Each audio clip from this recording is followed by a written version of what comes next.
Welcome, Monika. How are you? I'm excited to be here. That's Lauren. so good. Yeah, thank you. It's so special to have you here, honestly. I just want to tell everyone how we met and why I invited you onto the podcast today. So I met Monika about 3.5, nearly 4 years ago. She was my support worker in an amazing service called Eveness.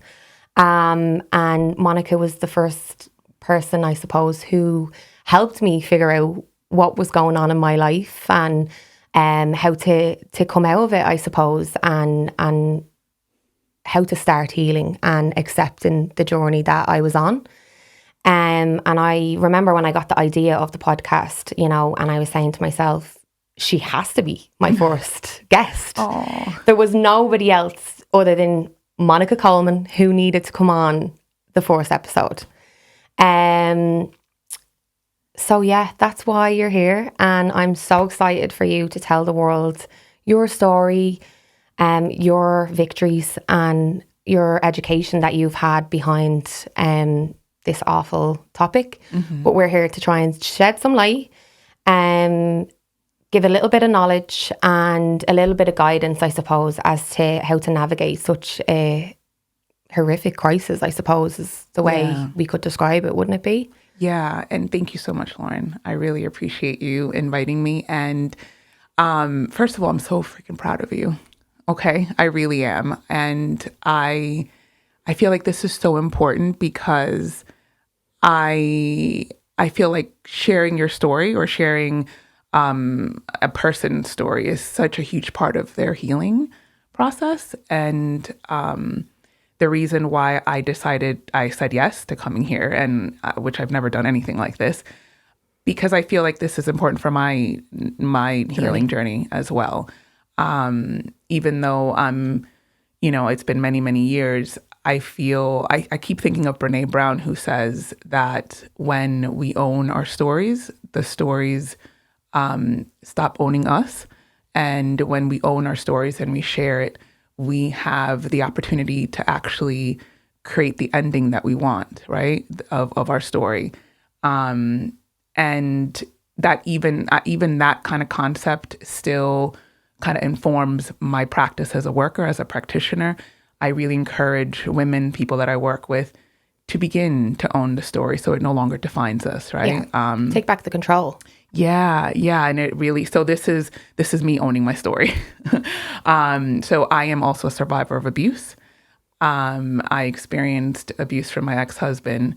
And we were, God, there's so much, but I'll start from the beginning. Yep. Take your time. This is your space. Thank you. So we met my ex-husband is Irish. That's how I ended up here in Ireland. We met in America though. We met in January 2008. So at that time I was 27, 28 years old. And my age. Yeah, that's right.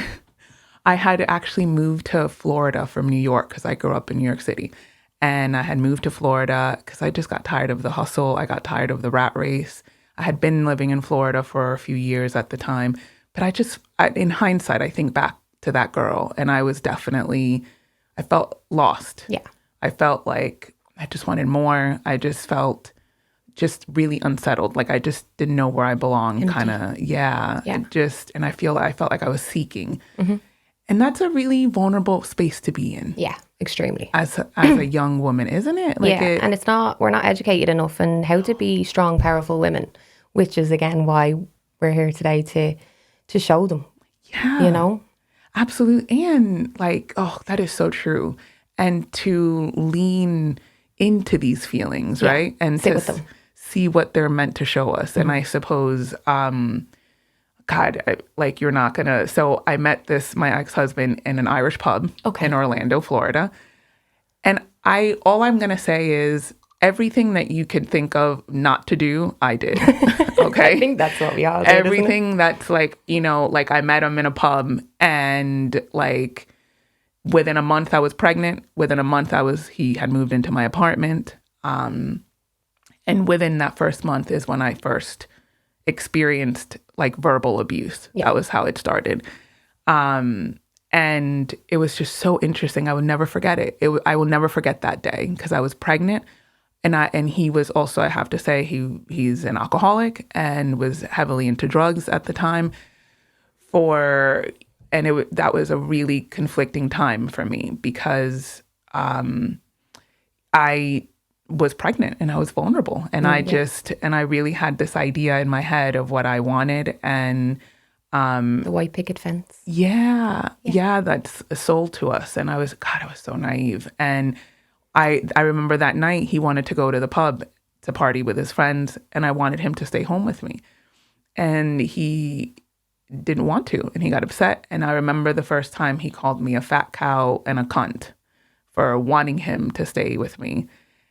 And it kind of took me, thank you. It kind of took me it was the first time anyone had ever spoken to me like that. It kind of like takes you back a little bit, doesn't it? It's like, oh. Yeah, and I remember feeling like thinking, wow, I'm carrying your child. Like something broke a little bit in me in that moment. I think a bit of the ideology, kind of the dream, the kind of fantasy, whatever you want to call it, really died that day a bit. And okay, so, a lot of things, I mean, we could sit here and talk for hours about the little details, right? Yeah. And like the signs and the red flags, if you wish, So that was one, that was an example. And then there were other things, like something as simple as, he had an addiction problem. So I remember one day paying all of our bills and not having anything left. But at least, we had food in the fridge, we had the bills paid, and he got so angry, so angry. And I just didn't understand. And he was like, well, I'm never going to be left without money in my wallet to go out or do things. I'd rather not pay bills than have money, and have money in my wallet. And I was like, wow, I believe the complete opposite. That is not. So like, it's just so many things that were just so like not compatible, and like so many signs, so many things, it just, and even then at the time I thought, well, maybe this is the way it's supposed to be. Yeah. I don't know. Like maybe I wasn't sure, like maybe is this normal? Like it's, Is this love? Yeah. So, we were still living in Florida. Like he was a really unstable provider. I quickly learned that I really couldn't depend on him, but yet I was dependent on him. Yeah. Because I gave birth to my son, and mind you, like the pregnancy, it was a really challenging time because I had a difficult pregnancy. My son was premature. I was really stressed out during the pregnancy. My son was born early, but also was diagnosed with additional needs when he was 4. For a mom, I still hold a lot of guilt. I carry a lot of guilt because of that. Even though I know logically, that I really did the best that I could, and that there's but I do carry a lot of guilt because there was a lot of trauma that I experienced during my pregnancy and during the birth and during his early years. So anyway, and also, as we know, just a domestic abuse fact, abuse tends to worsen during pregnancy, and they also tend to begin like during pregnancy. So there are a lot of women that I worked with that didn't experience, abuse prior to pregnancy. Wow, I didn't know that. That's new information for me. Yeah, it tends to be a moment of real vulnerability for women, because it could begin during that, and for many reasons, like their jealousy from the abuser, that now the attention is being directed to another being. It just the natural imbalance of power. Women in that state tend to be more vulnerable, more, emotional, all those things, all them things, yeah. And I think abusers capitalize on that. I think So yes, there is a lot. And then also when like, and this is what happened to me when my son was born, I didn't want to go back to work. And mind you, so I forgot to add, I was working in a domestic abuse center at the time. Wow. Before I even met that was the beginning of my journey. This was back in 2007. So I've been in this field for almost 20 years. And I started working. So I worked in an organization in Central Florida as a refuge worker, a helpline worker, an outreach worker. And I decided when I gave birth to my son that I didn't want to go back to work. I just felt like I needed to be home. And also the reality is that as a parent, he really did not deliver. He really was not able. That one hurt a lot. And it took me many years to really kind of accept that he's not going to be that model that I really hoped for and wanted for my children. So that kind of forced me to really be super present as a parent. Yeah. And there were no days off for me. I had to be both mom and dad.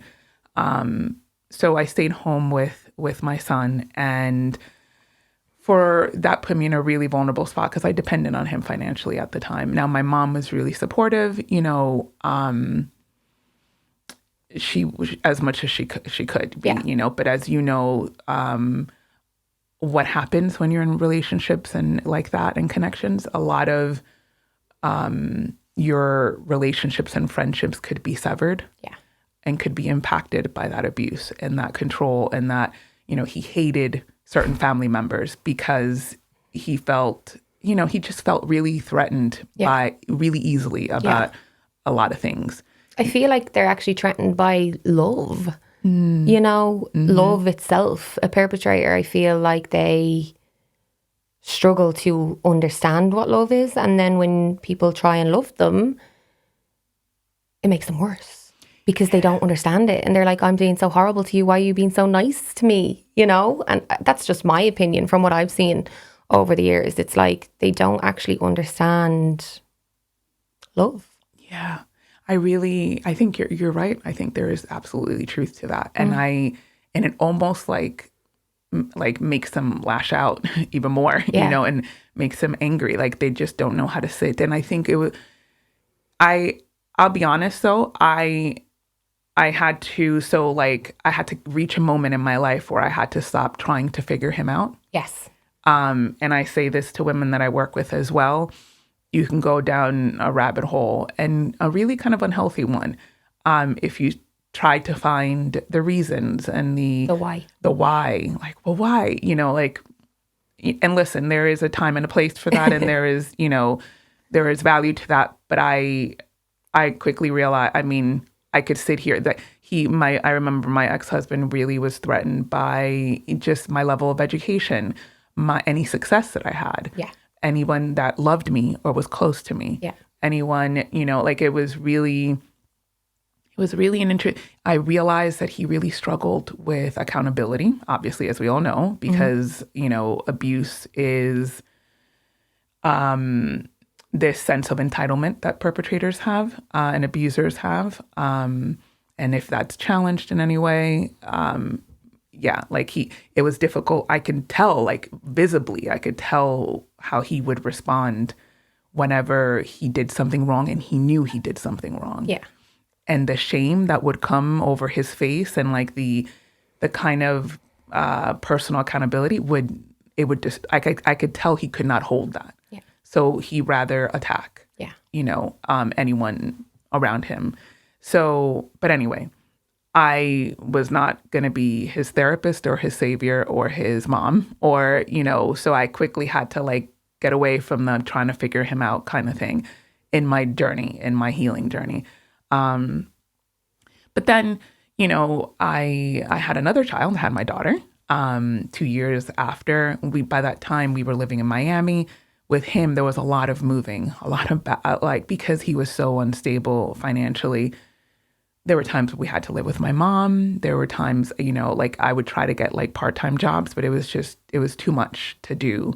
And it was too much. My mom also was going through her, kind of her own kind of life things. And, So we were together 12 years. And in those 12 years, I developed an eating disorder. And that was probably one of the hardest things. That self-abandonment was huge for me. I dissociated. I kind of left my body completely. I started living from the neck up. And I'll be honest, to this day, that's still a journey. That's still a process for me of returning back to myself. You have to do practices. Like, I wouldn't say that I would be very much in my body at the moment. I'd be there. And I do practices, and it's like an outer body experience where you actually feel your body coming back into itself. It's the most craziest thing ever. Exactly. It's real. It is super real. And I've accepted this is a lifelong journey for me. Yeah. You know, like, there's no end, right? And I suppose there was a lot in that marriage, you know, that was so there was a moment I wasn't necessarily physically hit constantly. You know, there was a moment he bit my arm because he thought I was texting another man on my phone. My brother was there at the time, and he had to like take him away from. And there was, there were moments like there was like a complete violation of respect and, boundaries. It just did not exist. And, he would take a hold of my journals, my diaries, and read through them and write like bitch on the side of the, and if he felt like there was a line that he didn't like, there was a lot of violation. And I felt like I felt obligated to have sex with him. It was very uncomfortable. Like I said, I think that was hard. That was really difficult. That was really difficult. And again, part of the kind of dissociating, kind of the numbing and like disconnecting from yourself altogether. And then his father passed away, and he came to Ireland for the first time in a long time. And this was in 2017, like early 2017. And he came back and he said, I think we should move to Ireland. And at that time, I knew the marriage. I knew that it just was not a good one. It was not ideal. I just felt like I just was not ready. I would come and go quite a bit, we would break up, and then he'd like, as you know, the cycle of abuse, right? Yeah. Which I had the whole thing prepared to like bring here. Like we all know, right? The walking on eggshells, the kind of tension building phase, and then So for the people, sorry to interrupt you, for the people who don't know what the cycle of abuse looks like, will you try and talk us through that part? Yeah. Because I know and you know, but there's a lot of people out there who don't know what abuse is and what it looks like. And a lot of it, again, is generational.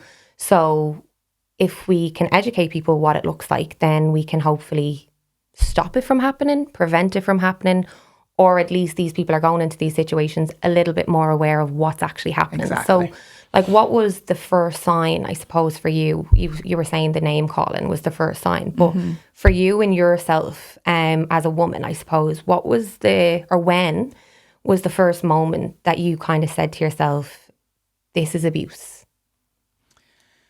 I'll be honest. I think I knew from the very beginning. The second he was talking, he was calling me every name under the sun. Yeah. I mean, I was working in the field. Yes, you had the knowledge. I knew what I knew. I think I just... And that's obviously, sorry to interrupt you again, that's something that I just want to clarify. Yeah. You had the knowledge and the education behind you, and these perpetrators is what we call them. They have some sort of more skill or a different type of skill that is educational for them.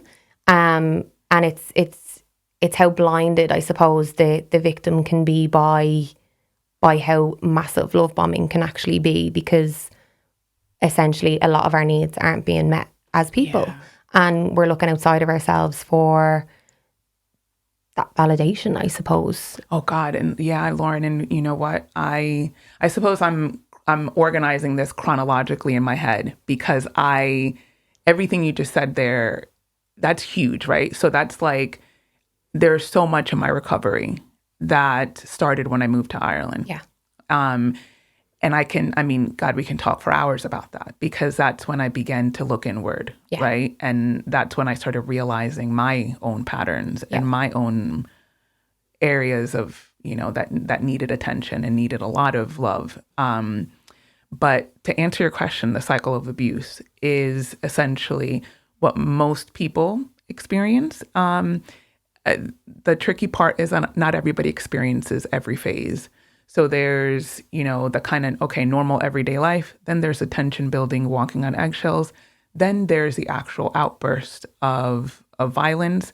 And then there comes the kind of reconciliation, the kind of, I'm so sorry, I promise I won't do that again. I promise I won't. And then you feel like things are great again. And then again, everything's wonderful. But then, tension starts building again. And this, there's another kind of walking on eggshells.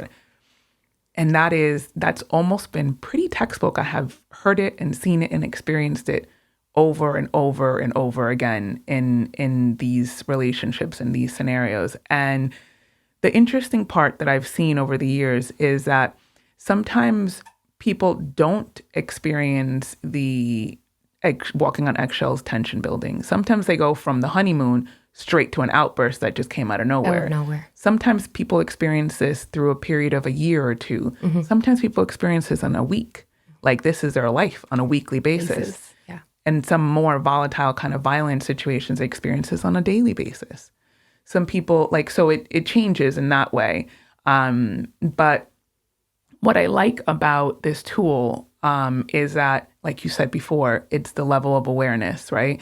It's like, I see women when I speak, when I show them this, they're like, oh, okay. Because it's like an aha moment, isn't it? Yeah. Because and also what I find is that it's that reconciliation, that honeymoon phase that I notice keeps us. We want that back. We feel like, but he is capable of being really thoughtful and kind and respectful. Because that's what happened last week. So you were constantly chasing that honeymoon phase, right? And waiting for it and kind of and hoping for it. And so, but it's a really vicious cycle, right? That just never really ends. And I'd like to go back onto, you mentioned about your story, how it wasn't physical constantly. And I want to just touch on, I suppose, the damage and effects of psychological abuse, because through my own experiences and my own journeys, when you have conversations with people, the first question I have been asked is, was it physical? And you're like, well, yeah, but that's not the part. That's the hardest part, because people don't realize that the psychological damage and the emotional damage isn't seen. And that's something that I've experienced quite a bit in my own life, is that because the human eye can't see it, it doesn't mean that it's not there. It doesn't mean that it's not broken or it's not hurting or it's not as big as if you had a broken leg or a really bad illness. And I think the psychological and the emotional stuff for me is bigger. It's years and years and of reconditioning yourself, and like I've listened to a load of stuff. I was listening to a podcast. It was an Irish guy. I don't know the Irish guy's name, but Gabor Mate. He was on the podcast, and the Irish guy asked him, was alcoholism and domestic abuse in Ireland from when the wars happened years and years ago, and Ireland was invaded and stuff, and that is where a lot of it comes from in Ireland, is the war, and it's just sent down by generation to generation, and nobody actually understands what this is, because we are so conditioned to thinking that this is normal, that it's only then when you educate yourself and when you learn and when you actually have to heal that you see the signs of the psychological trauma.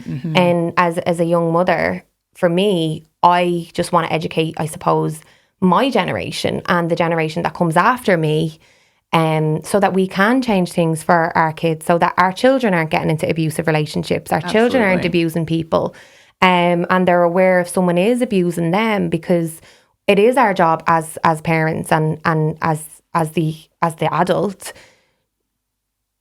to undo the wrongs. Yeah. You know, we have to do the work so that they don't. Yes, that's beautifully said, and you are 100% correct. Now, and this is my favorite part, right? Like this is what I love. And Gabriel Mate is one of the many people that I really leaned into a lot. Yeah, he's amazing. When I began to begin the healing and the kind of the recovery. But you are absolutely on a larger scale, right? There's also a systemic oppression. We know that, right? There is a systemic problem. There is so much cultural trauma, right? And this is where I began to unpack so we ended up moving to Ireland. I ended up, and it's so interesting. My friends tell me this all the time. It's interesting how it had to take you moving to another continent and being completely on your own for you to finally like feel like I have the strength to walk away from it. I can't to this day. I don't know what happened, what it was. I don't, maybe it was some divine kind of, experience. Yeah. But I that's when I began to feel like, wait a minute. No, this is not for me and this is not okay. And not only that, like I can do this. Like I can really create a life for me that I feel like I deserve for me and my children. And the divorce and the separation wasn't it wasn't a clean one. It wasn't an amicable one. My children really had to see and you know what was the turning point? I remember you had that in one of your questions in the paper. What was the turning point? What was the thing and I didn't know this was my turning point until that day when my son came to me. And this is the only thing that probably would make me emotional. And he was crying. And he said to me, "Why is Daddy so mean?" And that was the day. That was the day that I was like, okay, now I can do this. Now I can walk away because now I can explain to them. And now they get it. And that was the day I realized I want better for my children and for me. For them to know what love was or is, Yeah, absolutely. And it was, and I didn't know that was going to happen. But that was the day where it was, I can remember it clearly. It was like, I knew I had so much conviction. I knew this was going to happen. And in that process, that's when I began my recovery. That's when I began the healing. And to this day, I'm really committed to that, right? And there are so many layers to that. I had to, and I want to be mindful in saying this because I know that like in domestic violence work, we teach a lot or we kind of support women in understanding there is no excuse for abuse. You did not deserve it. There's nothing that you did to this is someone who chose to do this, right? Yeah. This is an experience that, something that you experienced, something that was done to you. But I am also such a big kind of advocate for beginning to do the self-inquiry. Yes. Like a lot when I do a lot of domestic abuse training, and we do a lot with the guards, we do a lot with, other kind of corporate trainings, and like there's so many hurdles, right, for women leaving, so many reasons and valid reasons. And one of the ones, and I remember doing a training and saying this, and someone kind of like giggled, and I'm like, these women love these men. They want their family. Yeah. That's a valid reason. There's financial hurdles. There's a lot of, also like immigration issues, a lot of these, only because this is kind of very relevant to the work that I'm currently doing. But there are a lot of societal hurdles, a lot of shame and stigma. And, we all know there is so much shame and stigma and judgment around this topic and around this experience. And again, this is why I'm here. And this is why I want to talk about it. And this is why because I want this kind of shame and stigma to be completely obliterated and really understood that this could happen to anyone. It doesn't matter what walk of life, it doesn't matter what gender, what religion, where you come from. This can happen to anyone, given the right circumstances, the right people, the right situation, the right person. I've had clients, I've had women that I work with from literally every walk of life. There is from anywhere, in the world, they've experienced this.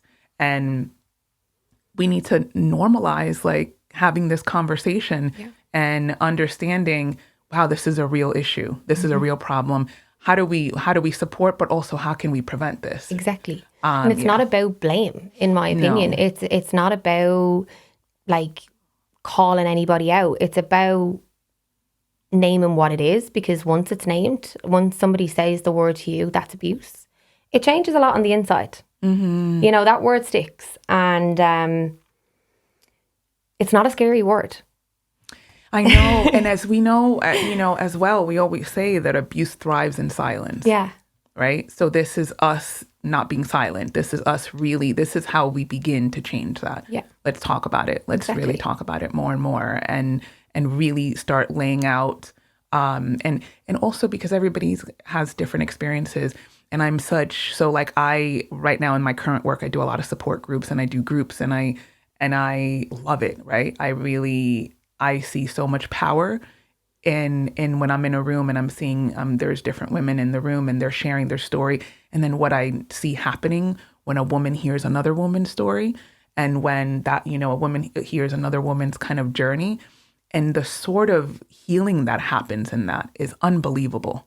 It is so powerful, right? And this is why I'm so happy about this podcast, because I think this is creating more opportunities for that. Yeah. For a woman to be able to and see men. themselves. Yes, And absolutely. men. Because and it does happen to a lot of men, and I do think they kind of fall under the radar a little piece, because they are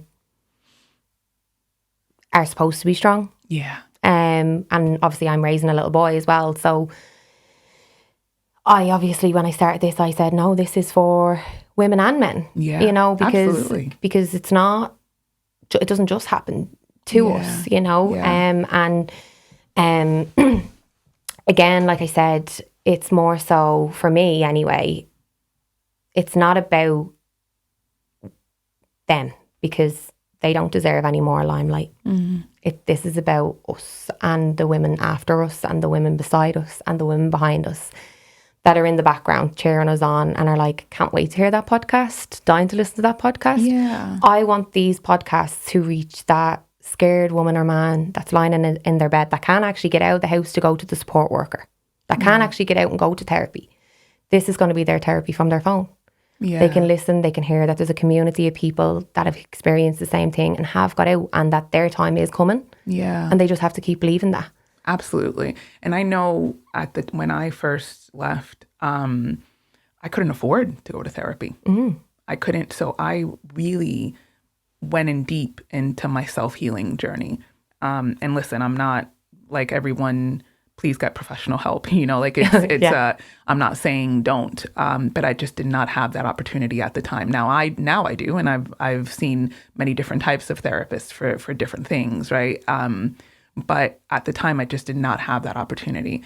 So I really took it upon myself to do the work, and really read, really begin to go in, to sit with. That's when I began to see my own attachment wounds, my own childhood trauma and wounds, right?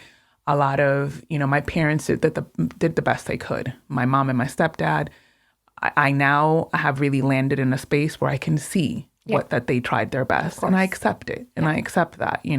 They only know what they knew growing up, right? But they didn't know how to meet my needs, right? Yeah. I was a really highly sensitive child. I'm pretty sure I have like sensory issues as well. See, the education wasn't out back then. No, and it wasn't. It's the thing of the saying, well, that's just how it was in our day, and it's like, yeah. But that doesn't make it okay. Yeah. And my mom, bless her heart, I remember one time she told me, she's like, well, Monika, at least he doesn't go around sleeping with women. And at least he doesn't like really hit you. I don't mean to laugh. Yeah. Like, I mean, and I really. And them comments though, as well, they hit hard. Yeah. And I think as well that my mom used to say to me growing up, like, if you've nothing nice to say, don't say it at all. And my little boy, he would speak freely. And so I don't say that to him, but I tell him the word, a better word for what he would have said. And it's that education that instead of it being so broad as to don't say anything if you've nothing nice to say. As a child, a 6-year-old child, they're not gonna, that's huge. Yeah. That's a huge thing to say. Like, there's so many different ways they can think of that. Whereas if you just say, maybe don't say ew, maybe say, I don't really like that.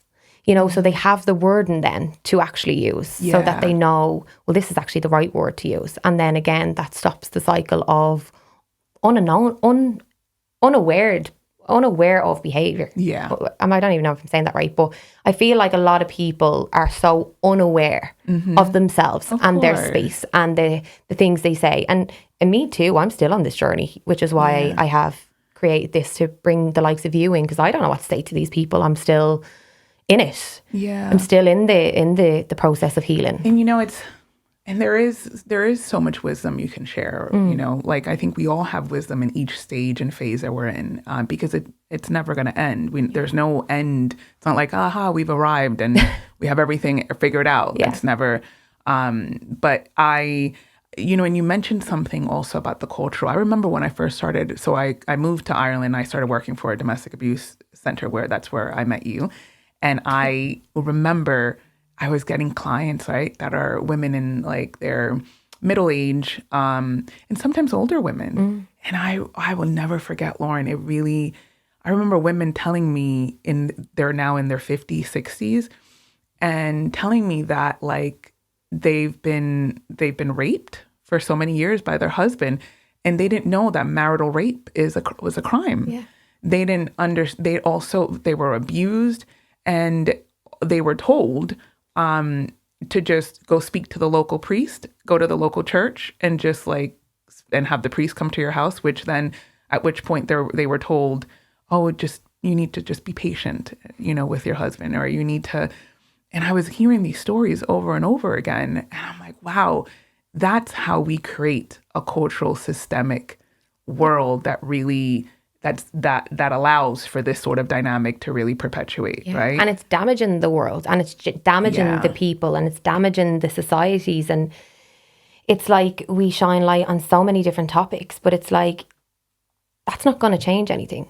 Like, what outfit I wear out today isn't going to change anything for the next generation, you know? And I've had so many different relationship dynamics, you know, and I've been blessed on this journey to meet so many incredible people like yourself, you know, and this journey has now led me to a podcast, which I never in a million years thought I would do. But still, even when you're trying to do something good, the stigma still follows, and it's like a big dark cloud.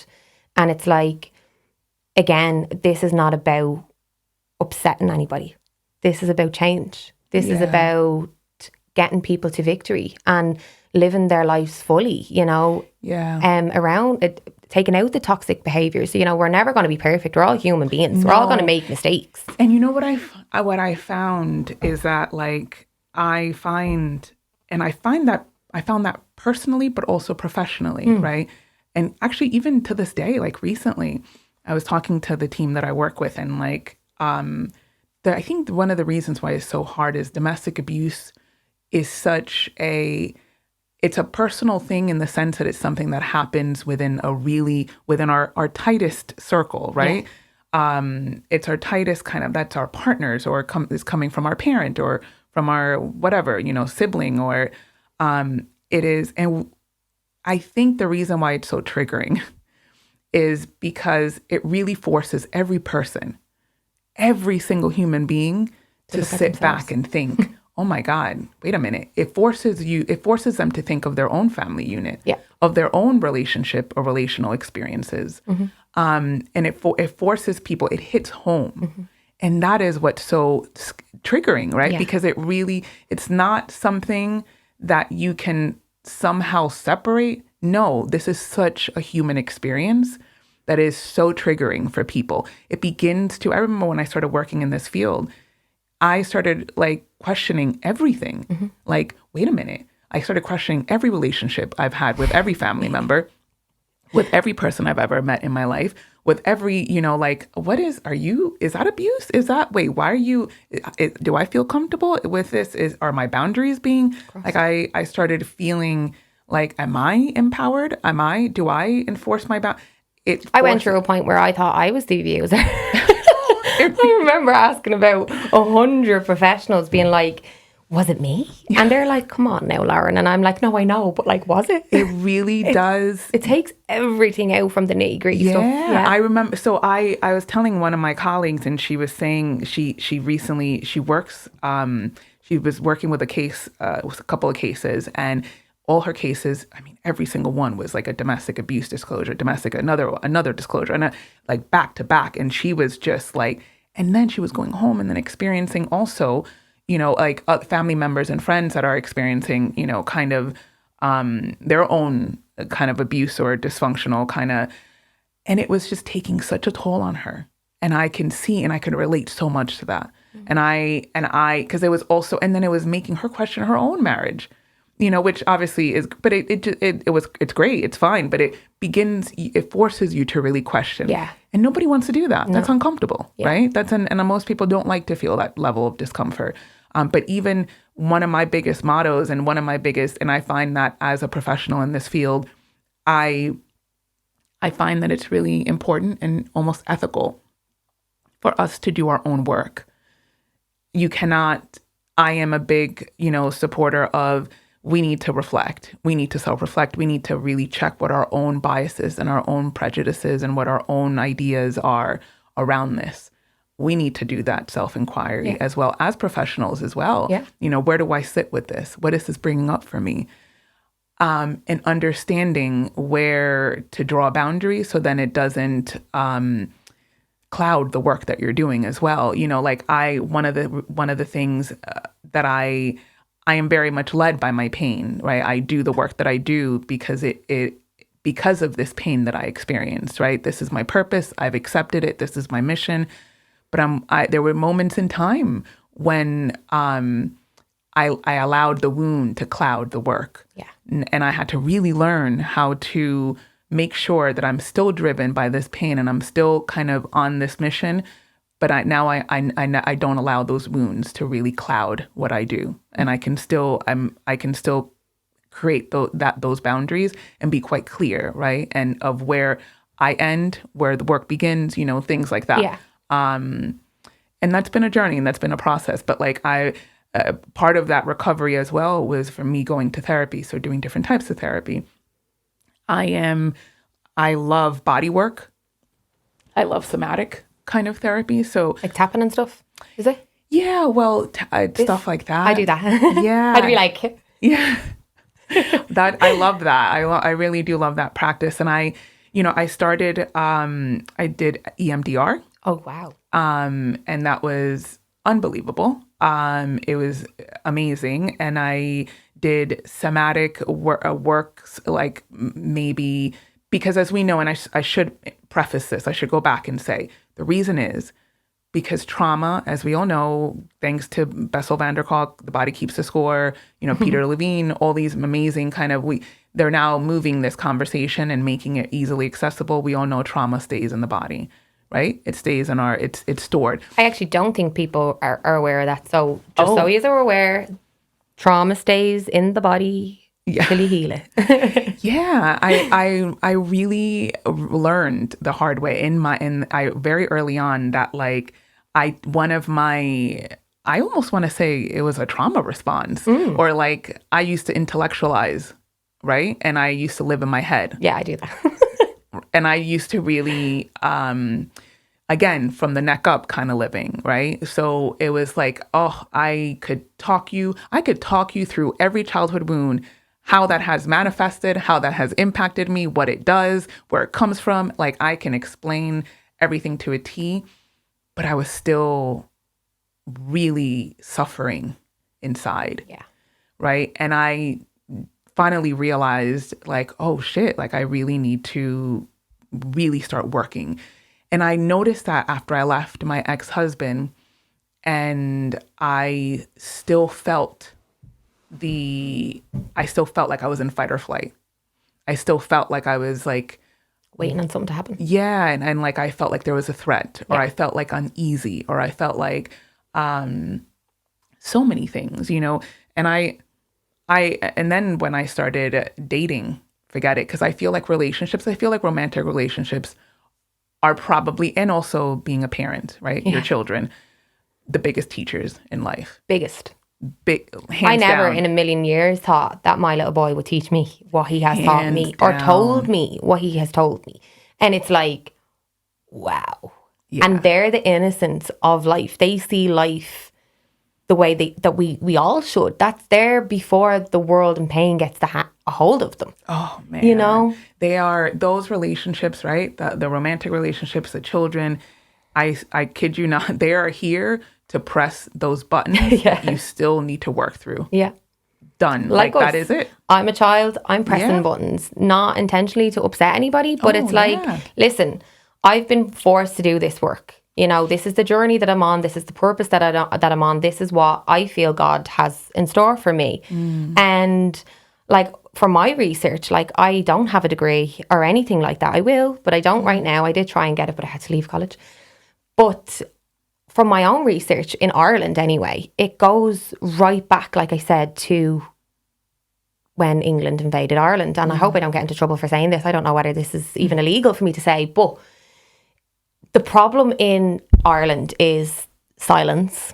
And I'm not saying that that's not everywhere in the world, but the problem is silence. And what I've learned about myself and the journey home back to myself, still in eveness with my current great. support worker, I'm so happy. who I would hope one day she'll come on. But we have this discussion about the self, and the self is our voices. And because we were not allowed to speak, we weren't even allowed to meet in public. We weren't even allowed to, I didn't know any of these things until I started actually researching Irish history, and like they weren't allowed to speak to each other about anything.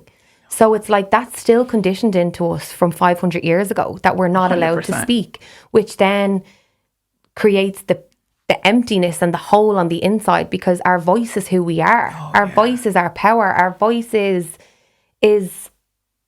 everything. Yeah. And I mean, I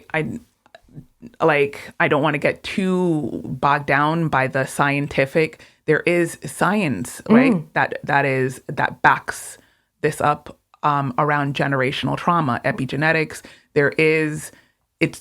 There's research out there, right, that talks about that kind of collective trauma. Right. I mean, and you're absolutely right. That Irish kind of history and culture, of course, it has an impact in how we relate to how Irish people relate to each other. My experience obviously is different because I'm not Irish, but I'm a Black woman. Yeah. And I'm a Black woman that came from the Caribbean, right? Like I've done this work. I remember one of my latest therapists, she works with trauma.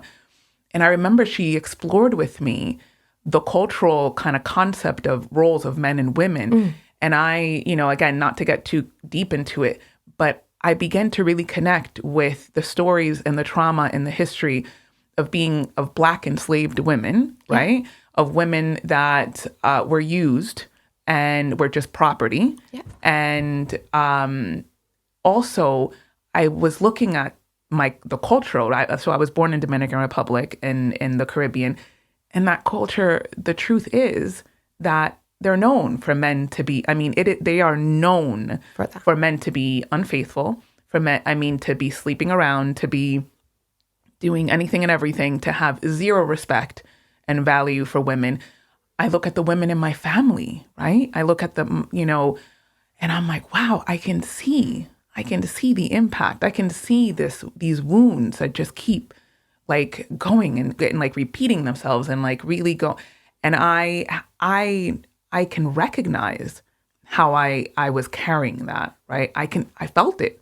I felt some things, I remember, and again, as part of this kind of therapy is doing a lot of inner child work, right? And going back to like earlier, like when wounds were created, when those ruptures in the attachments first started, and going back and really healing through them. And I begin to, even to this day, when I am triggered or I am feeling something, I can distinctly tell if it's little Monika or it's something much older and bigger that probably isn't mine, that I'm carrying.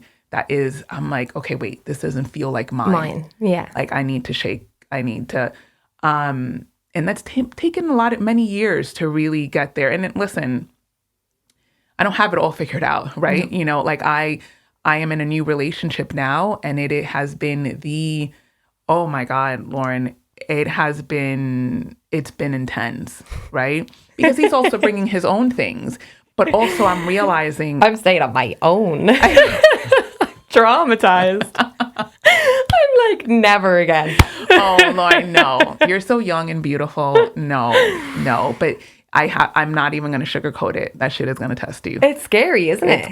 It's gonna test you, and it's going to really, and the part that was insane is like, I'm finding myself with this beautiful new person, right? That is super safe. And I find, okay, also let me just, a little side note, right? Because I find for young girls that are listening to this, yes. Oh, this man, is who we're trying to talk to, girls. This is really, I just have to say, right? Because we come from a culture that promotes, like, you know, that spark. I'm looking for that spark, and I'm looking for that, you know, oh, I don't like the butterflies in the stomach and the, oh my God, that kind of feeling that's like really, that's not what you're looking for. No, Yeah. No, man, that should not That be. is fear, anxious. That's all the wrong feelings to have, isn't it? Yeah. Yeah. And my biggest thing, and I say this to my daughter, I'm like, does this person make you feel safe? Do you feel safe? Do you feel secure? Or do you feel like that sort of, let's begin to normalize that, right? Like that's what we're aiming for, is safety. Yeah. Is understanding when your nervous system is activated and when it's not, when it feels, you know. So I think that is the kind of, like, that's the kind of conversations we should be having around exactly. that. And it's like now, like I said, the symptoms of fear, it might not come out then when you're in it because you're in fight or flight mode. But then when you are safe, that's when the actual healing begins, you know. And I think this year of my life, to be honest, has been the hardest. And nobody would have known. But this year has by far been the hardest for me with my symptoms and all these different things. And it's why, again, I did want to do the podcast, because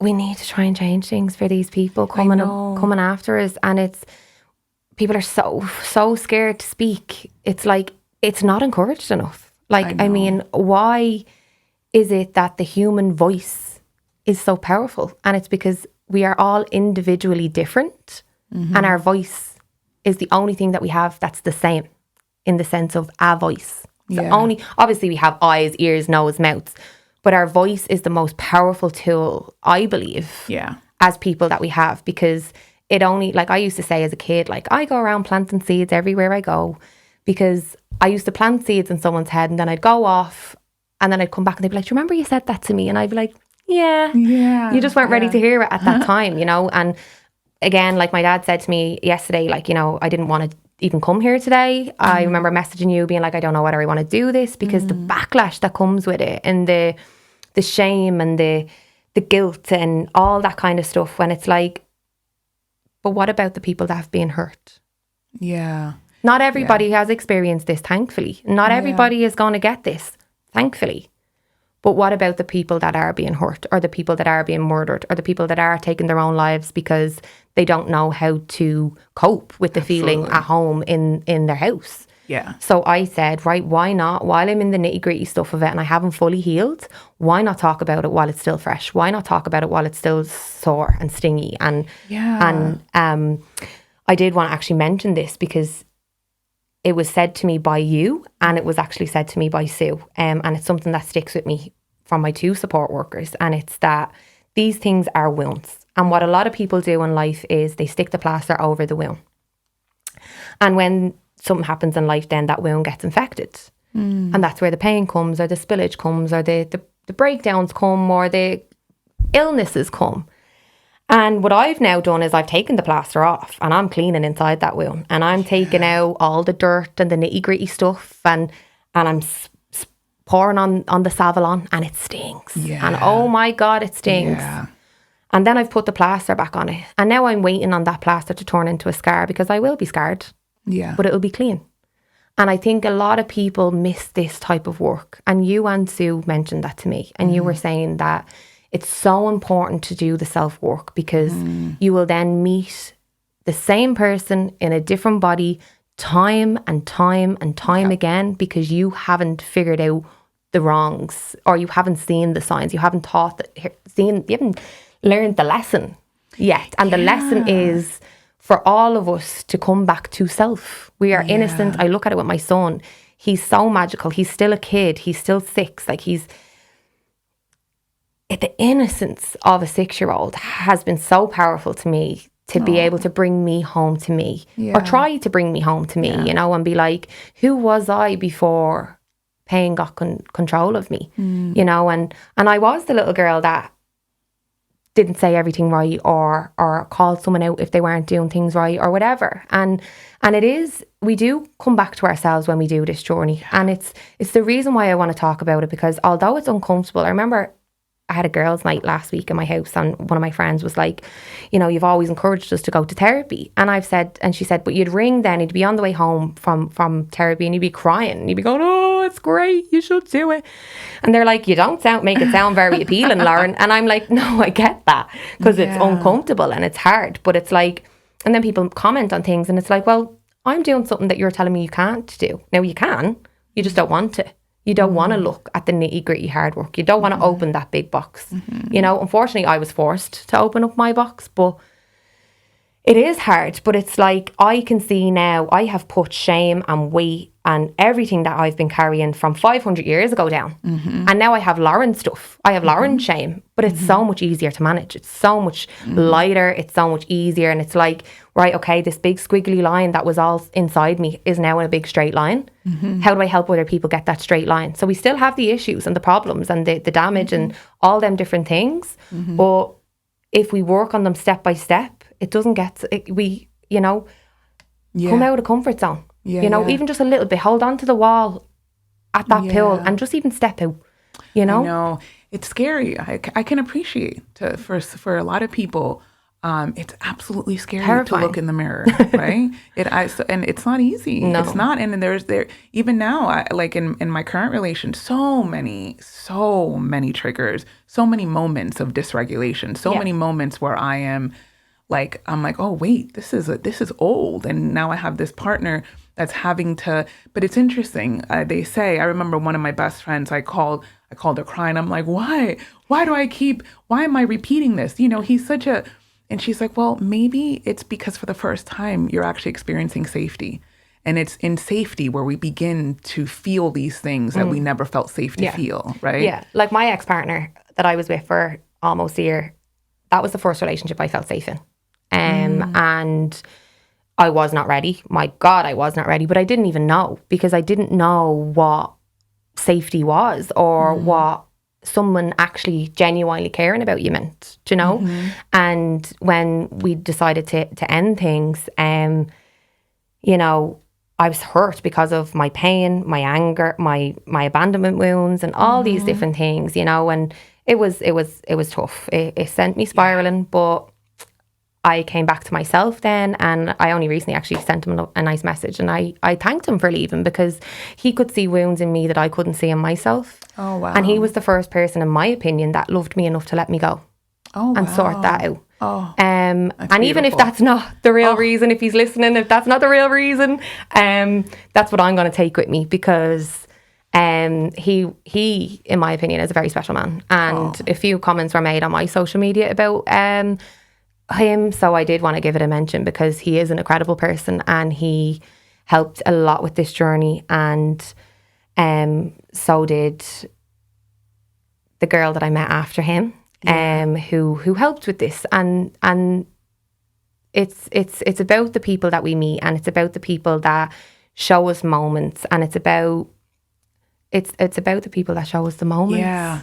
Oh, God, that is so beautiful. Honestly, God, there's so much I want to say. Everything you said, there's like, we could be here for hours, and you need to rein me in. But like, there's so much that's beautiful what you just said there about, like, he loved me enough to let me go. I was just, I say this to my children, especially my daughter, one of the biggest lessons I would love, and I would, again, for us to really normalize talking about it, really having the power and having the courage to walk away, from things that you're not ready for. are And that's not right. and that is one thing, like I am highlighting it because it's one thing that has helped me on my journey. And it was like, he left me because I know he loved me and he couldn't provide what I needed at the time. We meet people for reasons. And I truly and utterly believe that every single person that is sent to us to either teach us something or bless us with something. Yeah. And I have been extremely lucky that a lot of people I've met in my life were to teach me something. And I take them as blessings. Yeah. And even the ones that weren't so nice, I take as blessings too, because I think, like, sitting here across from you today, nearly 4 years later, I'm a completely different woman. You know, I'm not there yet, but I was so confused when I met you. And it's like, I know there's so many people so confused. And it's like, you don't have to live like that. You don't have to be confused. Just educate yourself. Because I sat at home, like, I should have a degree with the amount of education that I gave myself night after night sitting at home alone. Different TED Talks, different, you name it, you know. What can we even say here today for anyone that is listening, that, like, that's feeling scared, that's feeling unsure, that's feeling the way I felt yesterday? Oh, yeah. You know, how do we tell them that it's okay to be them? You know, you may not like this. Okay. It's okay. We don't like everything that we say. I wish, because to be honest, like, I wish I could give some really tangible, like, step by step, do this, do this, do that, and then you're free. Yeah. You know? It doesn't work like that. And to be honest, it really doesn't. And I have to, and only because I lived it, right? And I see it and every day and work. And what I would say, oh man, begin to uncover what loving yourself feels like and looks like. Yeah. We all miss that. Yeah, like, truly begin to practice a lot of self-compassion. And I know that sounds really fluffy, so this is why I say you may not like this, but I cannot begin to tell you how crucial that was in the beginning of my recovery, right? Because we all have an internal dialogue. We all have a narrative in our heads. Begin to tap into that. What is your voice, that woman, like you said, that's listening or maybe listening, that's confused, that's unsure? Tap into that. What is it that, ask yourself, what's that internal dialogue telling yourself? How do you feel about yourself? How do you feel? And also begin to tap that we all have that little person inside of us. We all have that little 5 or 6 year old inside of it. They live with us constantly, will live with us forever, right? That little child in us, it's always there. Yeah. Begin to connect with her or him. I write 8-year-old Lauren letters. Beautiful. Yeah, it really works. Really good therapy. There's a reason why the inner child work is a thing, right? There's a reason why we have all these modalities and all these therapeutic interventions that really, it's like, okay, let's go back to the childhood. How would you talk to that little girl? How would you treat her? Yeah. What does she need? Sit her up on your knee, give her a cuddle. Yeah, because you know what has been one of the biggest, and I'm 45 and I've been through this experience. One of the biggest lessons that I've learned, and I'm still learning, is that all those needs that you are wanting to be met by another person, the real job really is that they can only really be met by us, right?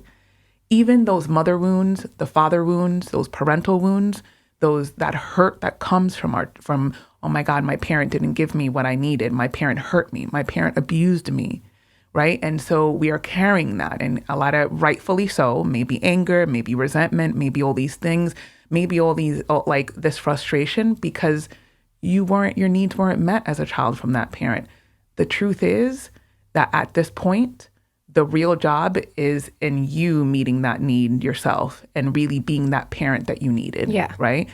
That's the beginning. That's the beginning of, like, in my eyes, like, understanding yourself in this process. Now, for me personally, I had to work through my eating disorder. I had to do a lot of, it led to me having surgery. I had to, like, I gained so much weight and I was so unhealthy.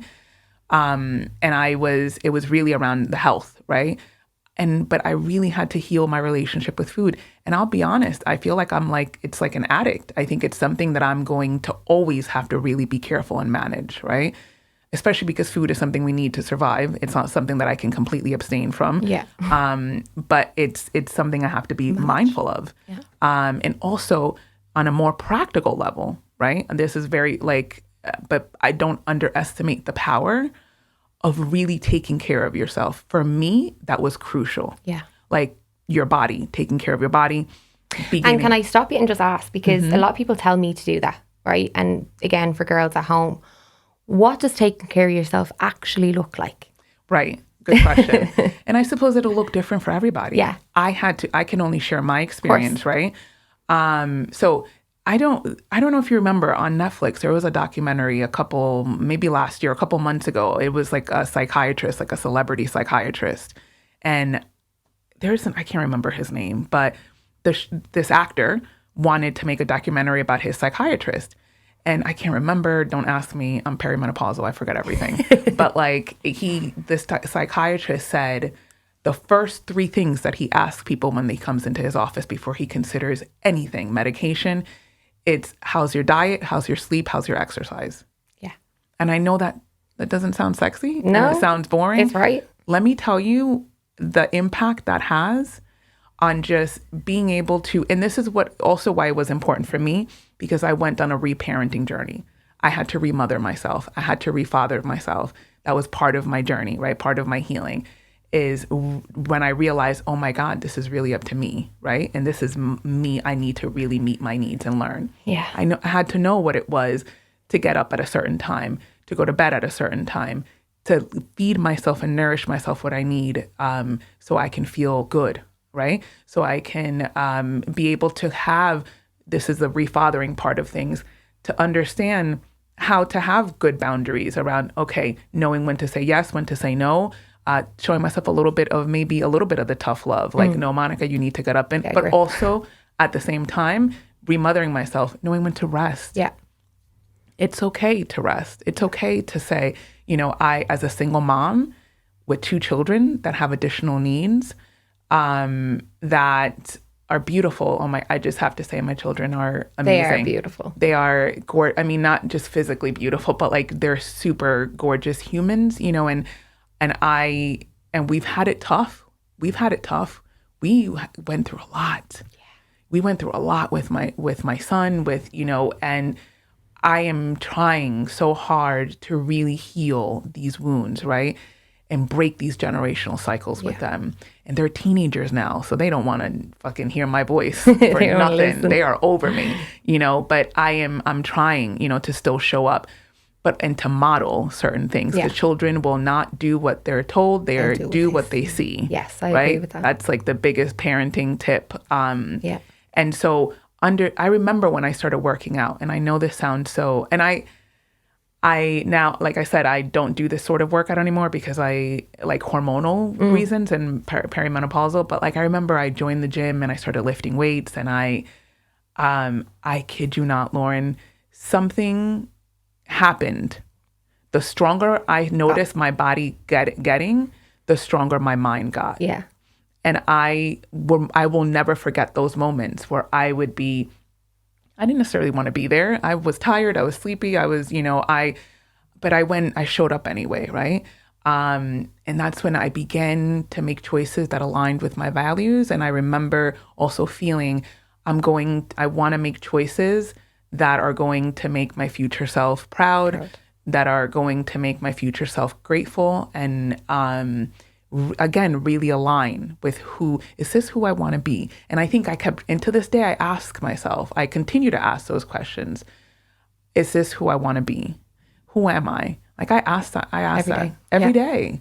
I even every morning now, I did Reiki course a couple of years ago, and for ages, loads of people would say, why do you not practice on people? And it was because I wouldn't put my hands to somebody over somebody when I'm not fully healed or I'm not doing okay. So I just did it for me, a bit of knowledge, bit of healing at home and stuff. And every morning now I check in with myself before I even get out of the bed, and I say, how are you feeling today, Lauren? And it's mad because take it back 4 years ago, I couldn't even clarify my feelings. And now I can tell what I'm like. So this morning I felt excited. Yesterday morning I felt grief. And I can actually name them feelings, which makes the pain not as bad, because you actually know what it is and where it's coming from. And I suppose the reason why I said I would do the podcast is because his behaviour from all, like, as of now, today's day and age, with the resources we have, the internet, we have so many things out there to be able to educate us. It's our job as parents to educate ourselves in order to change for our children.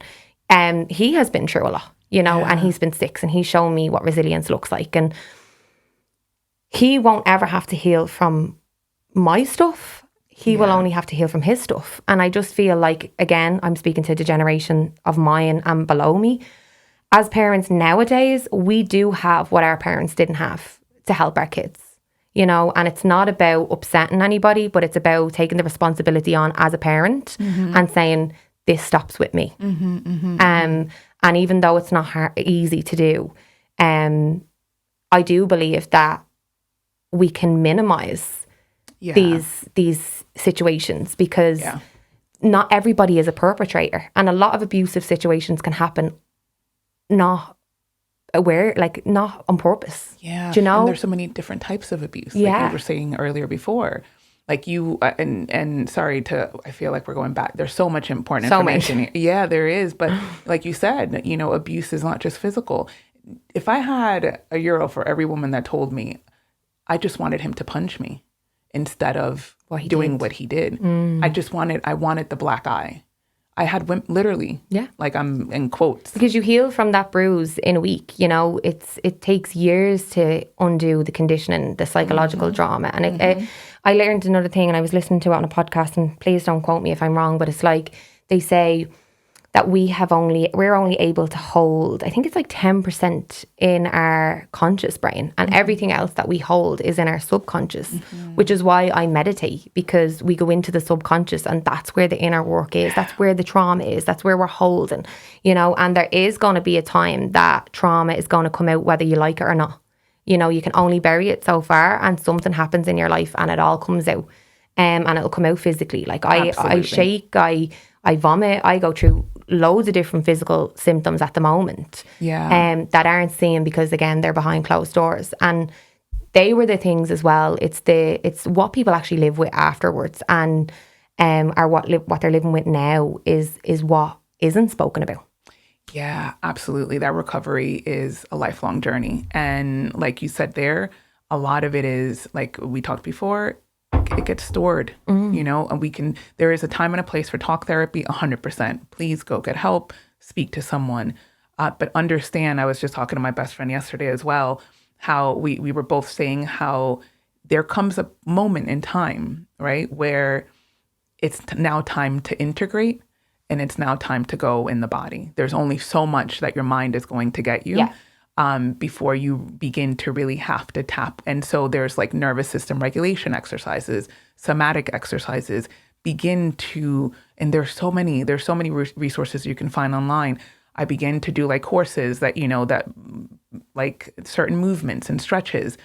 And at the moment, actually, I'm taking a program, a certification to become a breathwork and movement practitioner. Wow. I am so passionate about doing body work. Yes. That I really, and one of the signs that you are really mobilizing. So the idea is to mobilize the stress and metabolize the kind of. Yeah, my dad tells me that every day. Keep moving. And you begin to yawn. Yawning is a sign of working through those kind of like nervous system. Yeah.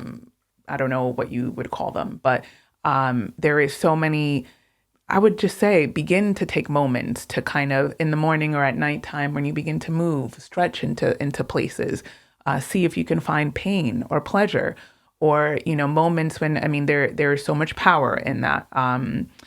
But that's kind of where I am now. Like we all have phases in this journey. We all have there was a moment. I was in a different phase 6 months ago, and a different one a year ago. But in this moment, I am now, I don't know, like, I feel like I'm in this space where I am beginning to connect with my body more. Like you mentioned before, like a meditation practice. I have kind of regulation pauses throughout my day where I go to the bathroom at work, or I have a moment where I really sit and I land and I sit with my body, Wow. right? And I begin to like, where am I? Yeah. Where's my breath? Find your breath. The breath's really powerful. I have an anxiety disorder, and my anxiety gets really bad out of nowhere. And if they breathe into 5, 4, 3, 2, 1, that's really, really powerful. You know, holding your breath in for 6, holding for 2, and breathing out for 4 slowly. Yeah. Such a powerful technique, and you'd never think it. I know, and you know what? I really don't. I know that when you are, I do want to say, when you're in crisis, right? Yes. And you are experiencing a lot of pain, you want immediate fixes. Yes. So sometimes I can appreciate someone listening to this. You're like, fuck you. Like, this is not, I don't have it in me to really sit. I don't feel comfortable. And to be honest with you, stillness can be threatening for a woman or a man that has experienced abuse and violence and trauma, right? So The silence is deafening. yeah, to be clear, just do whatever you feel safe with. But there is power in being able to begin to find the stillness in your life. Yeah. And music therapy as well is really good, I found. Yeah. Like you actually told me this as well. I now still to this day, if I'm having like a really bad day and I just cannot shift the emotion, or I cannot shift the feeling in my heart, I'll put my favourite song on, it changes. I'll put my favourite song on because I'm trying to reconnect with my body. Yes. I call this our avatar, Yeah. and our souls are who we really are. But so many people are worried about the avatar and what people see on the outside, when it's actually what's on the inside that really matters. Do you know? Yeah. Like people would say about the loving yourself, what even is loving yourself? Like what does that mean, or what does that look like? For me, I love who I am. I love my intention behind things. I love that I want to help people. I love that I want to make a difference.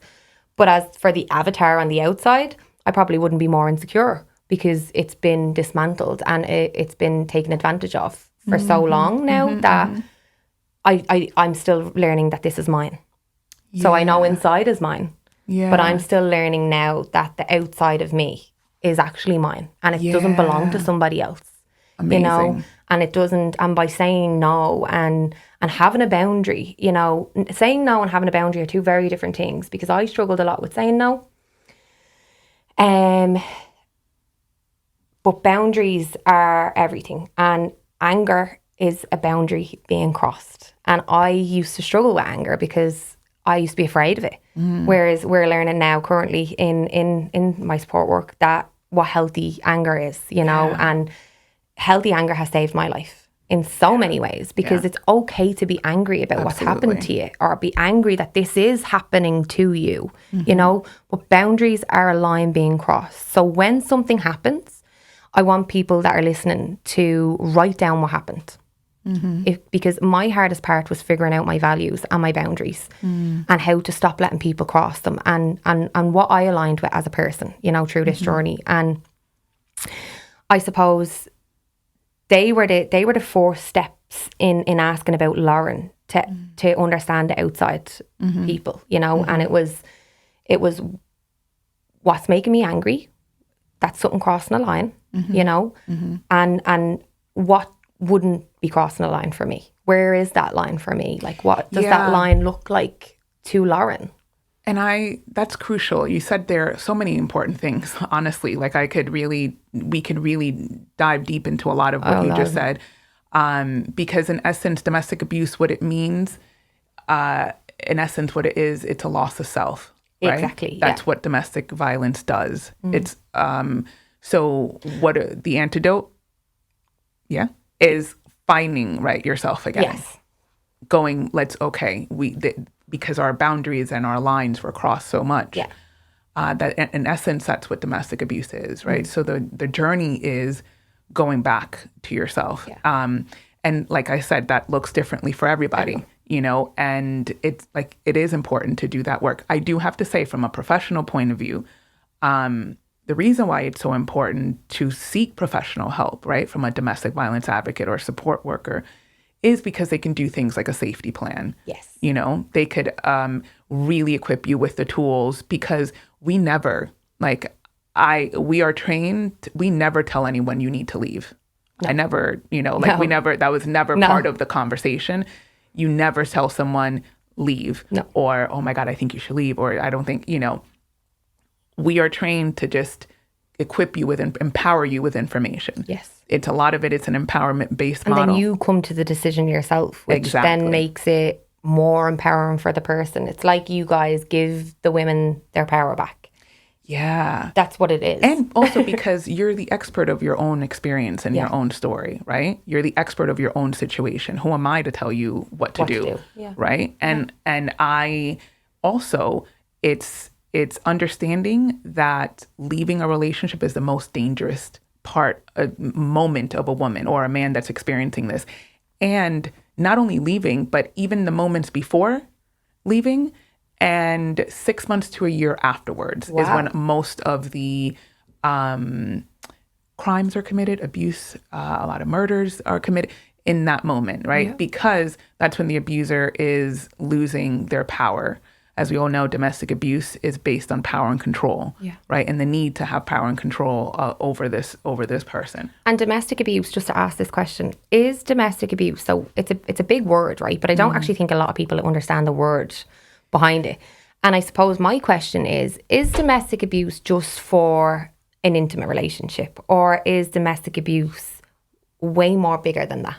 Oh, obviously so much bigger, and I suppose it's different because I worked in America as well.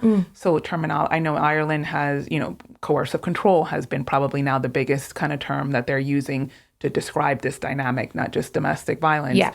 Also, domestic violence was kind of misleading because it kind of insinuated that the abuse was violent, and it's not always, right? Yes. This is why I think coercive control was created to encompass behaviors that in reality, it's controlling behaviors, right? That manifest in so many different ways. But there is familial abuse, right? That we all know what that is. And it's interesting because even in America, they were able to distinguish quite, familial abuse, intimate partner abuse. So they were two separate things, right? So abuse, obviously, it can happen with anyone that you are in a close relationship with, right?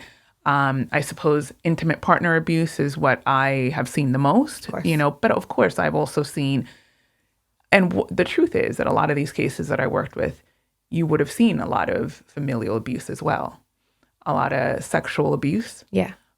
So there's a lot that as well, right? So the sexual abuse is another specialized support and intervention that you would go to another agency, like the Rape Crisis Center. Yeah. So then that's different, So there's so many different kind of, at the moment I work within the child welfare kind of realm, and now, instead of just working where I just worked with victims of abuse, or specifically women, and so we are also in domestic abuse centers. We never work with perpetrators. We never even talk to them at all. Now I work for an organization that does, with, again, child welfare cases. Now I work with the entire family unit. Wow. Including perpetrators. Wow. Including abusers. So what I know is that the child welfare system here in Ireland, they want to begin to become more domestic violence informed. So they're offering this training called the Safe and Together training, right? So I took that training. A lot of social workers have taken it, a lot of, social care work, anybody within that kind of realm.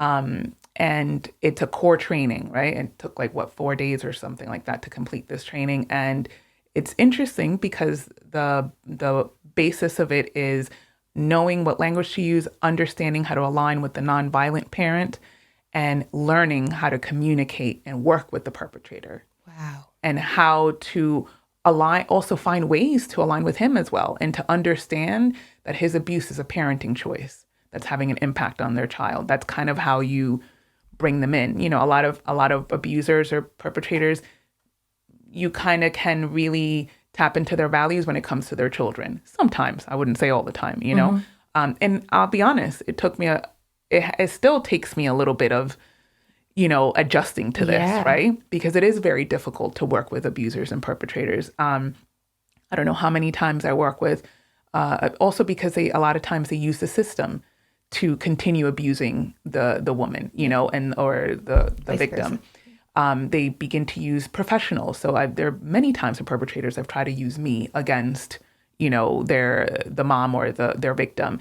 They'll put in complaints, or they'll be upset because I'm not completely aligning with him, or completely, it's the same sort of controlling behaviors that they're trying to force upon even professionals and even systems. Wow. So it's just a behavior they have. It's not necessarily just on that person.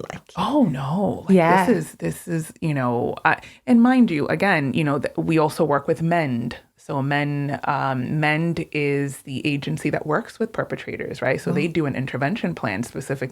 It's like in America, they call it the Battereds Intervention Program. So it's a behavior change kind of program to help abusers take accountability and understand. To change their behavior, right? So MEND is the Irish kind of organization that supports, and we work with them. And so I remember going to one of their conferences or workshops at some point this year, and there were men that got up and spoke about their journey as being abusers. Wow. and going through the MEND program and rehabilitating, right? Wow. Which was really interesting. Wow. Yeah. Yeah, and I'll be honest, it is difficult for me to sit with that. Yeah, it's like I commend them, but it's like, wow. Yeah.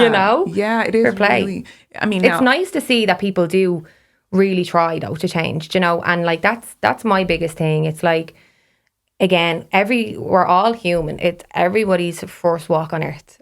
We haven't done this before, and if we have, we don't remember. So I try my best not to be hard on people, and I try to see the best in them, and I try to give them the understanding that whatever they've done wrong, maybe something happened to them. That would be maybe it's a deflection, I'm not so sure, but that's what I tell myself anyway to get through it, is that I didn't know what was wrong. Yeah, of course. And I do see, and you're allowed.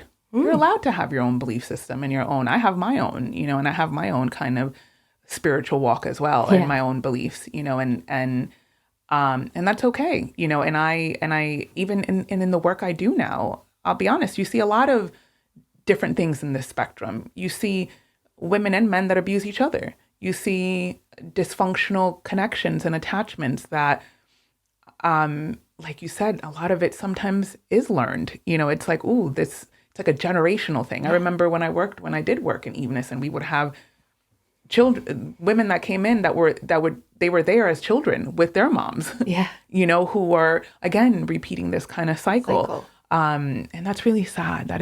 That's really heartbreaking. And I suppose you were so spot on when you said earlier about it's really our duty to begin to do this work, right? And it's really our responsibility to do this work.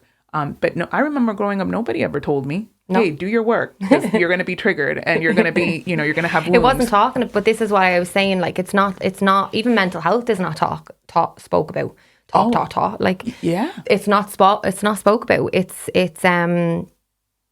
almost ashamed. It's like, we don't talk about that. I know. It's like, why? Because if we, I get emotional in front of my little boy, not about everything, but I show him that it's okay to cry, and crying is a release, and crying is healing. Yeah. You don't need to push all that nitty-gritty stuff right down to the pit of your stomach and leave it there. And he said to me the other day, God love him, he was getting a bit upset, and he was saying, and even what I'm going through, trying to manage a child's emotions through this as well is quite difficult. Tell me about it. But he was getting upset, and he said, why is it when you cry, I cry, but when I cry, you don't cry? And I said to him... he's so smart. Yeah. And I said to him, because it's my job as your mammy to take all the bad and all the ugly and eat it all up and get rid of it. And he goes, how do you get rid of it? And I said, it goes out through me feet. I didn't know what to say. So I said, it goes out through me feet. I said, and that's what a mammy's job is. We hug our babies. We take all the badness away. Mm-mm. We suck it in and it goes out. And taking that from him, that the other night, I swear, it was a powerful moment for me. Oh, you're such a good mom. Thank you. You have I always try. been. I Truly, I really try. remember. He's saved me in ways that I can't even describe. You know, he's made me the woman I am today and the woman that I will be in the future. You know, and my advice to him, he wants 3 different jobs. He wants to be a streamer, a policeman, and something else. He wants to change the world. You know, and I've given him that because I want to change something. So he now has seen me want to change something massive. He doesn't know what I'm trying to change. I said I'm trying to change people's behaviors. Yeah. But now he wants to change things, like, and he's going into school, and you know, he's being the little advocate at 6, I know. and I'm the advocate at 28, and it's a wonderful thing to see. It is, and it, you know, I'd be mindful. God, Lauren, we can talk for hours because, like, even just there, what you just said, what reminded me is like, so this is why I tell parents all the time, there's really no point in you bad mouthing or talking bad or criticizing the other parent. Never. Because in reality, It's hurting them. what you're criticizing is a part of them, is who they are, right? And I saw that with my children. You know, my children are teenagers, like I said, and there was a moment when when I separated from my ex that he stopped being a dad, essentially. And to this day, he hasn't been. The kids lost their father as well. And they didn't see him for the first couple of years. And then my son started asking for him and really wanting. And I can tell he was so hungry for, I just want a dad. I just want my dad. Mind you, we're in this country. We don't have any family members here, you know, even though my mom comes pretty regularly. And even my current partner is still not their dad, you know, and we've, you know, that dynamic is a bit different. And I had to let him go. I realized that the more I was like, you know, like, no, you know, it was starting to create a lot of friction between me and him. And he wanted to spend more time with him. So he started spending more time with him. And then what's happened is that I had to accept he's going to have to now draw his own conclusions about his father. And that was hard for me. I had to let him go and experience some really hurtful things, right? His dad seeing his dad drunk, his dad saying some really inappropriate and mean things. That hurt my son, and it hurt me to see. But he had to really begin to make his own assessments, right? And make his own. But I'll be honest, my kids, that hasn't ended. That's going to continue. I tell my kids, I'm preparing for that therapy bill when they hit their, you know, like, I'm waiting because it's going to come, you know, whether we do our best, we try our best, but it's going to come, right? A lot of these wounds are so imprinted in us, right? Even before birth.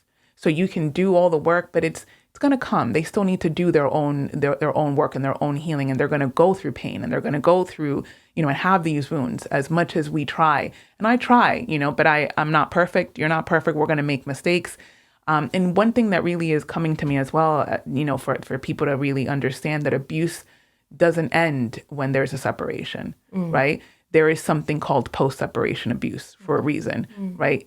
That happens. So that's the example that I gave earlier about men may use the system to continue. So we have a lot of cases where men are constantly bringing women to court, you know, really sucking them dry financially, not paying child, you know, really impacting on their parental capacity and ability to parent. Still with the threats, still with, you know, the abuse doesn't end. If sometimes it could even worsen, you know, so really understanding that and getting support for that, it's important. And also how much, I do have to say this only because I come now from a child welfare perspective. Of course. We really had an old school mentality I remember being trained and being told, well, if the kids weren't in the room, then they didn't experience abuse. Or if the kids didn't hear it, then they didn't. And that is such an old school mentality. Yeah. Now we know, right? They feel everything. Absolutely. Yeah. They are the They probably know more than we do. They're such sponges, like, you know? Yes. They are the silent victims, you know? I suppose before we finish up, I have a couple of questions, little small ones. Okay. What does victory look like to you? Oh my God. Okay. Give me a minute. I really want to be thoughtful about this answer. you know what? I have a feeling this answer could change over my life, you know, but at the moment, the way I'm feeling and the space that I'm in, at the moment in my life, I feel like victory to me is truly getting to a point where I am comfortable meeting my own needs, where I am super, super equipped to meet my needs. So Monica needs Monica. yeah, I love that. where I'm no longer seeking outside of me for some sort of validation or fulfillment. Yeah. Right? Where I am my own kind of and that's at the moment, that's kind of what I'm feeling victory is. That's amazing. Well, I really hope I get to victory because you have changed my life in so many ways, Monica. And the world needs to hear your voice because you are sensational. And I really think that you've changed my life and you've changed my son's life. And that's only one family dynamic. And who do I spread across? Like, you've changed my life to the point where now I'm sitting on a podcast with you trying to change people I don't even know's lives and you've done that.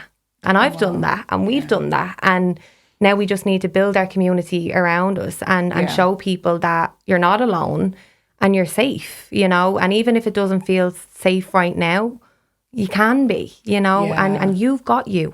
Absolutely. And I'll finish, like, I know we're like 2 hours now, but I 100%, and I know you, and I appreciate you saying those words. That's really kind. And I suppose what I feel the need to respond is you did this and you are victorious. Look at where you are now, right?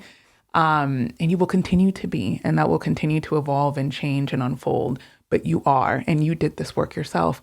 All I really did was just offer you a space to begin to tap into your greatness and your own strength and and we all have that. And this is why I tell a lot of people that I work with, all I do is I begin to see you for who you really are, and the hope that maybe you begin to see yourself like I see you, right?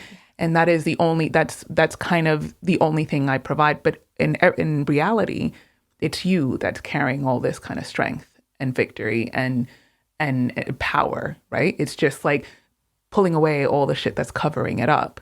And one of my biggest, if I can just leave with this, and I really try to say this as well, is that we are more than the sum of our experiences, right? We are so much more than that. Yeah.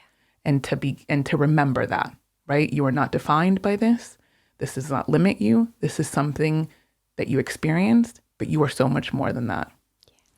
Thank you so much. I love you loads, and I cannot wait to share the world with you, Monica, honestly, or you with the world, because I really do think that you're going to change things. Oh, thank you. I appreciate that, Lauren.